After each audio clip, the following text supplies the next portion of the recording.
Bakit nga ba ako nagbabike? Maraming nagsasabi, wala naman ako mapapala dito. Napapagod lang daw ako. Pero para saan kasi hindi eh. Iba yung saya pag nakasakay ako sa bike ko.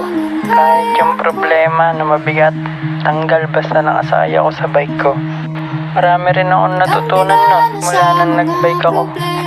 Natuto ako sa kalsada. Marami akong natutunan sa labas ng kalsada. Sa pakikisama sa mga tropa. Tulungan, yung walang iwanan. Sama-samang nagsasaya. Kahit nga mag-isa lang ako, okay lang eh. Pumunta lang ako sa chill na lugar. Okay na ako. Pagmamasdan ko lang yung mga paligid. Relax na. Tulad niya no. Ibang iba talaga yung pakiramdam pag nakasakay ka sa bike. Tanggal lahat ng pagod, pati stress. Ito lang yun. Mahirap pero masaya.